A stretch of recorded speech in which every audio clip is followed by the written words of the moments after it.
You said it's gonna get hot in here, so I was just contributing. How does that make you feel? Good.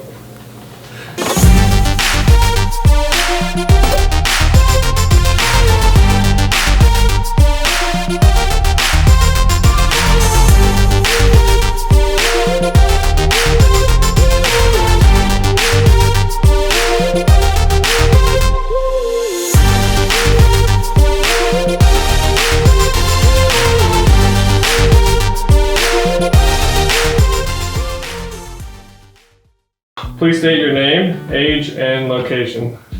My name is Mathew Stubbs. I'm from Lake Charles, Louisiana, and I am 26 years old. So what was it that got you into health and fitness? My mom, she was dating this guy when I was 11, 12. No, I was 11, and he had dumbbells in his living room. And I remember I was in 5th grade, and I just picked them up, and it was kind of like, I never really watched videos of fitness or anything. I just found an interest in the dumbbells, and it kind of just, movement kind of felt like it was natural. And like, I got super sore, and I told my mom when I was at school, and the next day she said I could never work out until I was older. So I don't know, coincidentally when I was 13, I got into it. It was a way of me relieving my stress, and I had a lot going on. I found out at 16 I had Aspergers. My parents were divorced since I was little. That didn't bother me, but I was dealing with a lot with my little brother and my parents at the same time. And really just, yeah, it was my outlet for many things. All right, so for those of us that don't really know what Asperger's is, can you kind of explain that in your own words? Yeah, so like, Asperger's is a form of autism, and just this is the best way it's explained to me because people with Asperger's learn visually mostly. Think of a rainbow, right? And autism being like they don't function well in society, and someone with Asperger's, they can function, but they have a lot of things that will hold them back. It's a social disorder. So someone with Asperger's, they're not good in front of crowds. I remember this one story about this girl. I haven't met her, and I was younger when I heard this, but she has the most beautiful eyes you will ever lay eyes on. But you will never make eye contact with her. She won't even make eye contact with her parents because it feels like lasers burning her. So they tend to not make eye contact. They're not good at picking up social cues or reading people well, which is something I had to work on extremely hard. They learn differently, and what a lot of people don't understand, if you do know what Asperger's is or autism is, the symbol is a puzzle. And anytime I tell people this, it kind of like blows their mind. And so when I learn something, I'm being taught something, it's new information, and in my head, like this is actually how it goes, I'm piecing a puzzle together. With everything that makes sense, I connect it. But the moment you tell me something that doesn't make sense, that whole puzzle shatters and I have to restart. And so it makes learning something, it takes longer. And it's very frustrating, and then you feel different and you feel like you're stupid or slow, but reality is you're not. And a lot of people don't know as well is that people with Asperger's tend to hyper focus. So it's more than just focus, like you focus on a whole nother level, that it gives them the ability to neurologically excel in things that the average human doesn't. For example, I don't tell many people this because it can freak you out, but 3 years ago before my injury, I was getting really into fitness and I was hyper focused on it, diet and everything. And in the middle of curling, I x-rayed through my skin and could see the muscle fibers tearing. Like I didn't just feel it, I saw them. And so I used that ability to mold my body over time. So when you hyper focus, it really gives you an ability. And another example is like this kid, he's in middle school. This one always blows my mind. But he's in middle school in a slower class. So in slower classes, I guess you say, they have designated computers. Well, the firewall got broken into and they traced it back to that class, to that computer. And when they went in, they said, hey, who sits at this computer? And it was the boy. And they asked him, and I mean, he's autistic. So he told them while looking down, he's like, I don't know, I just saw it and I did it. And the thing about it is, there are things that we, people with autism, can do, but we can't explain it to you in words. Like there's just no way. So Yes, super highly uncoordinated. Things like that. It's just, it's amazing to me to meet people with Asperger's, because the things they can do, the things they say, like their perspectives, I used to get told by my stepmom when I was 16, 17, I'd come crying to her just like mad. I hated myself, and she would say, you know, the world, like you think that you're an outcast and you have to adjust to the world, but the reality is the world is adjusting to you. Not because you're slow or anything, but because you think on another level compared to them. So it doesn't make me smarter, but I think differently. People like Einstein, a lot of people don't know this or realize this, but what's his name? He played in Pirates of the Caribbean. Johnny Depp. Johnny Depp. You ever notice on red carpets he does not look at people and he does not stop to talk? He can hyper-focus and put himself into a role that it's highly possible he has Asperger's. And when he goes to do charity things, he's in another character. He's dressed mostly as Jack Sparrow. So like that allows him to adapt. So yeah. Another thing I can do though that I've shared with few people is I hyper-focus so much on my own body, I can feel where the carbs are at and they're being converted to glycogen. Like I can feel where they're being shuttled. It's not just my blood flow, I feel them. So like I know where they're being distributed. That's how I know how to play with my body with dieting. What would you say was your biggest challenge when it came to finding out that you have Asperger's? Man, it's been a long time since I've been asked that. Actually, I don't think I've ever been asked that. So I feel like the biggest challenge was once it started to make sense, because I was already on the basketball team at that point, but I knew teens got nervous, but I felt like it just felt overwhelming being in front of crowds, but I couldn't understand why. But as long as my mind was on the goal and a ball, that's all that mattered. Like it would help me, but it didn't mean I wasn't like nervous. So once I found that out and realized I was uncoordinated and it was very obvious, I feel like the biggest challenge for me was really all of it pushing myself to be uncomfortable on every aspect of my life, and it just developed into me being comfortable with being uncomfortable. Has health and fitness helped you overcome any specific obstacles? I wouldn't say overcome, but deal with and tolerate. As most people know, whenever you work out, endorphins are released, having you feel good. But if you're either depressed, because I was diagnosed with depression at 19, if you're depressed, you're stressed or anything, you know, those endorphins are gonna help you feel better. And in turn, you're gonna think clear and start to figure out your problems.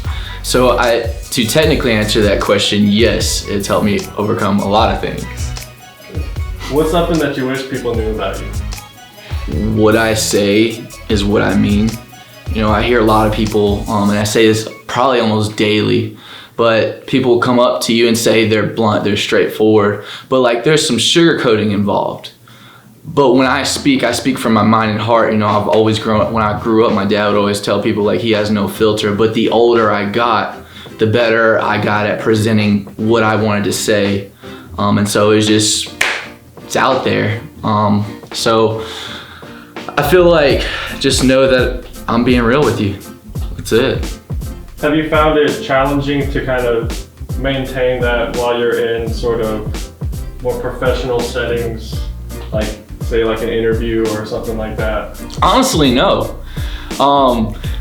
You know, all my other jobs, definitely I worked hard to kind of be good or decent at them. But when it comes down to it, like my current job as assistant manager at 5-Star Nutrition in Lake Charles, the best thing about me working there is I get to be me. I cuss, I say things that you're not supposed to say to be professional. But reality is, are you gonna trust me because I'm being a great salesperson? Or are you gonna trust me because I'm being Mathew John Stubbs? What motivates you to keep going to the gym on days when you don't necessarily feel like going?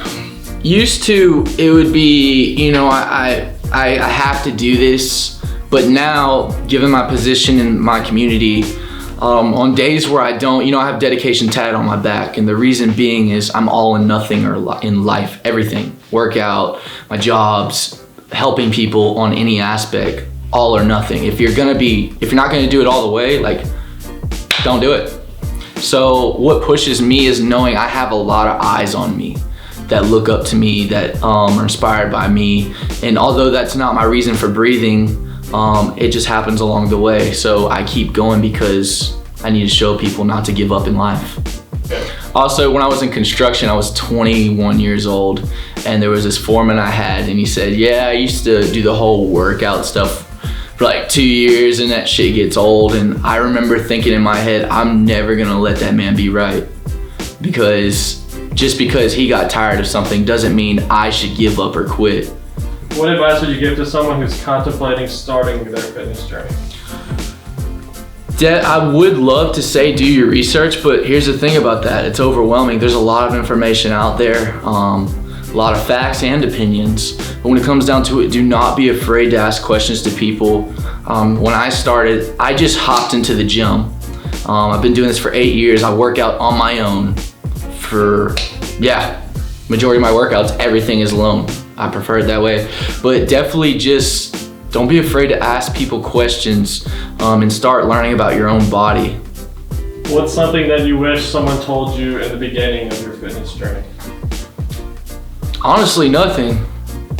Because the reason is, as much as people look up to me in fitness, I just so happen to excel in this, I guess you could say. And it's just kind of like my way of breathing, but I didn't have a goal. I wasn't trying to get big, lean out, get strong. I was just in there killing it because for some reason I felt called to be in there every day. So in the beginning, I wouldn't have questions for anybody. So you mentioned that you were a 5-star nutrition assistant manager. Is there anything else you do besides that? So on the side, I actually do personal training, and then I do a little bit of modeling here and there. Kind of got discovered for doing photo shoots last year, and been to places like Venice Beach so far, and then Miami. And I've had a couple other photographers reach out to me just to work with me, but honestly, because of all that I do and I'm involved with, the timing of when to do those and getting out in those places just doesn't line up with everything. How have those experiences kind of influenced your career? Well, really, like, modeling and fitness go hand in hand, but I guess especially within, like, on Instagram and in my community, it's kind of like broadened. I wouldn't say broadened, but a lot more people know about me now. Because, I mean, when I was 15, I hopped out of my bed. I'll never forget this moment. And, like, I don't like wearing shirts. And for a lot of people who don't know this, people with Aspergers you can be hypo or hypersensitive. And I'm sensitive to textures from shirts. So I heat up, making me very uncomfortable. That's why I'm always shirtless. But when I woke up, before I got out of my bed, I said, man, I really wish I could just, like, when I grow up, just get paid to be shirtless. Because my dad always made me wear a shirt in the house, which made no sense. And I was like this, I got it. Swimsuit and underwear models don't have to wear shirts. They get paid. Do that. That's what I'll do. And then I wasn't working towards it, and it just ended up happening when I was 25. So you mentioned your back surgery. Can you elaborate on what happened? I was 21, it was December 8th, not a dry spot in sight. And so I had to carry this glass unit. So I had to go up this little hill, like kind of moment you would see on a movie where it's like this, whoa. So I'm thinking, man, I really hope I don't slip. And I get up and I go, phew. And my first step, I like shifted and all the weight was dispersed to my left side of my back. Now at this point in my life, I'm invincible. I've been working out for 3 years. There ain't no stopping me, it ain't nothing but a thing. But my coworker saw that I had complained my back was hurting a lot. 5 months later, I'm going through, I just got married. But 5 months later, now I have to go get my back checked out because it's progressed to being worse. So that would be degressed, really?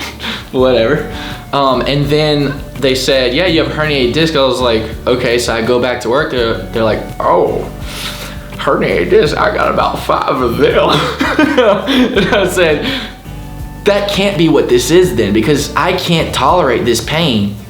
And I go to a back specialist. He says, you have a ruptured disc. I was like, so is that better than herniated? He says, no, that's as worse as it gets next to having no disc.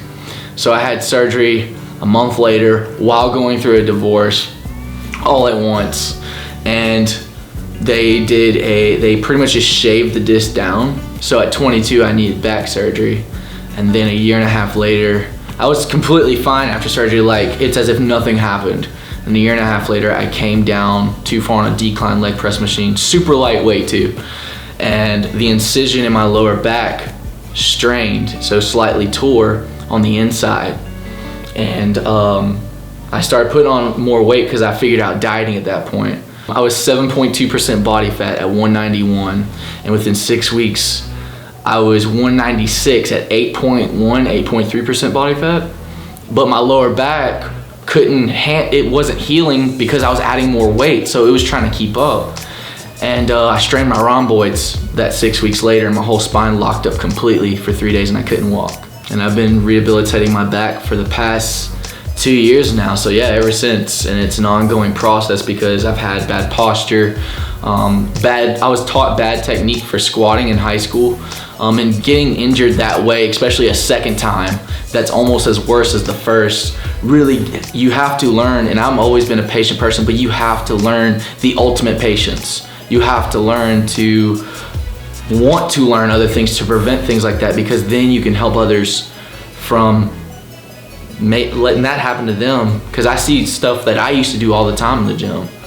So it really led me to learn a lot more about the body and how to really do things properly, walking included, dancing, jumping, all that stuff, that plays a major role in your spine and people don't realize it. What would you tell future Matt 3 years from now? 3 years from now, wow, it was getting hot. And 3 years from now, what would I tell future Matt? You did it, didn't you? You did it. You're no longer hurting. With my back issues, like I said, it's been 2 years. It's an ongoing thing. It takes a lot of patience and pushing yourself to do the things you're uncomfortable with, like training your hip flexors constantly or fixing your posture when your whole life your posture has been incorrect. So it's going to be very uncomfortable. My neck shifts forward like this. It's supposed to be like this, but you won't notice that. And I sit like this, I'm supposed to be like this. So I would tell myself in the future, it was worth it, wasn't it? Being uncomfortable.